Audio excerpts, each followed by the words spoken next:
ಆಕಾಂಕ್ಷೆ ಏನು? ಈಗಾಗಲೇ ಬಹಳಷ್ಟು ನಿಮ್ಮ ಮಾತುಗಳು ಇದ್ರ ಬಗ್ಗೆ ಕೇಳಿ ಬರ್ತಾ ಇದೆ ಜಿಲ್ಲೆಯಲ್ಲಿ. ನಾನು ಪದೇ ಪದೇ ಅದೇ ಹೇಳ್ತಾ ಇದ್ದೀನಿ, ಖಾನಾಪುರ ಮತ್ತು ಕಿತ್ತೂರು ನಮ್ಮ 2 ಕ್ಷೇತ್ರ ಪಾರ್ಲಿಮೆಂಟ್ಗೆ ಕಾರವಾರ್ಗೆ ಸೇರ್ತದೆ. ಆ ನಿಟ್ಟಿನಲ್ಲಿ ಕಾಂಗ್ರೆಸ್ ಪಕ್ಷ ಏನು ಸರ್ವೆ ಮಾಡ್ತಾ ಇದ್ದಾರೆ, ಕಾಂಗ್ರೆಸ್ ಪಕ್ಷ ಏನು ತೀರ್ಮಾನ ತಗೊಳ್ತಾರೆ, ಯಾರಿಗೆ ಕ್ಯಾಂಡಿಡೇಟ್ ಆಯ್ಕೆ ಮಾಡ್ತಾ ಇದ್ದಾರೆ, ಅದರ ಪರವಾಗಿ ನಾವು ಸಿದ್ಧವಾಗಿ ಕೆಲಸ ಮಾಡಲಿಕ್ಕೆ ತಯಾರಿದ್ದೀವಿ. ಮೇಡಮ್, ಇವತ್ತು ಸಿದ್ದರಾಮಯ್ಯ ಅವರು ಆ ಸಂಬಂಧಪಟ್ಟ ಚರ್ಚೆ ಆಗಿದೆ, ಇವತ್ತು ಆ ಸಂಬಂಧಪಟ್ಟ ಚರ್ಚೆ ಆಗಿದೆ. ಕಾಂಗ್ರೆಸ್ ಪಕ್ಷ ಏನು ತೀರ್ಮಾನ ತಗೊಳ್ತಾರೆ ಅದರ ಮೇಲೆ ನಾನು ಪಕ್ಷ ಕಾರ್ಯಕರ್ತರಾಗಿ ಮುಂದೆ ಕೆಲಸ ಮಾಡಲಿಕ್ಕೆ ಮೇಡಮ್, ನಿನ್ನೆ ಈ ಬಗ್ಗೆ ಅಪ್ಲಿಕೇಶನ್ ಹಾಕಿದ್ದೇನೆ. ಇಲ್ಲ, ಕಾಂಗ್ರೆಸ್ ಪಕ್ಷ ಅರ್ಜಿ ಹಾಕಿಲ್ಲ.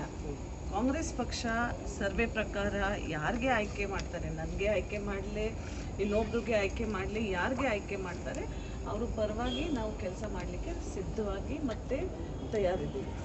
ಹೇಳಿಲ್ಲ ಇನ್ನು ಯಾರು ನನಗೆ ಕೊಟ್ಟಿಲ್ಲ. ಶಾಸಕರು ಹೈಕಮಾಂಡ್ ಇಲ್ಲ, ಬ್ಯಾಂಗ್ಳೂರಲ್ಲಿ ತೀರ್ಮಾನ ಆಗ್ತದೆ. ಸೆಂಟ್ರಲ್ ಎಲೆಕ್ಷನ್ ಕಮಿಟಿ ಡೆಲ್ಲಿಯಲ್ಲಿ ಕೂತ್ಕೊಳ್ತಾರೆ. ಅವರು ಎಲ್ಲ ಕ್ಯಾಂಡಿಡೇಟ್ಸ್ ಯಾರ್ಯಾರು ಅಭ್ಯರ್ಥಿ ವಿಚಾರ ಮಾಡಿ ಅವರು ಒಬ್ರು ಅಭ್ಯರ್ಥಿ ಕೊಡ್ತಾರೆ.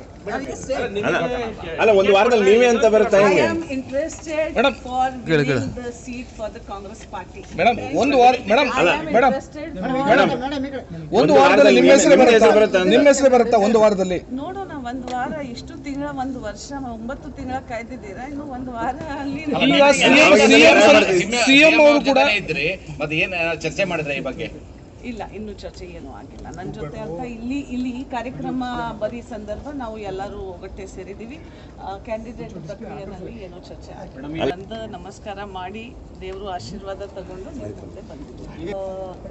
ನಿರೀಕ್ಷೆ ಬರೀ ಖಾನಾಪುರ ಕಿತ್ತೂರಿಲ್ಲ, ನಿರೀಕ್ಷೆ ಎಲ್ಲ ಕ್ಷೇತ್ರದಿಂದ ಹೆಚ್ಚಾಗಿ ಮತದಾನ ನಮ್ಮ ಕಾಂಗ್ರೆಸ್ ಕ್ಯಾಂಡಿಡೇಟ್ಗೆ ಸಿಗಬೇಕು ಅಂತ ಎಲ್ಲ ನೋಡೋಣ. ಖಂಡಿತವಾಗಿ ಈ ಬಾರಿ ಅಂತ ಕಾಂಗ್ರೆಸ್ ಇಲ್ಲಿಂದ ಗೆಲ್ತಾರೆ ಅಂತ ನನಗೆ ವಿಶ್ವಾಸ ಇದೆ. ಮೇಡಮ್, ನೀವು ಆಕಾಂಕ್ಷನ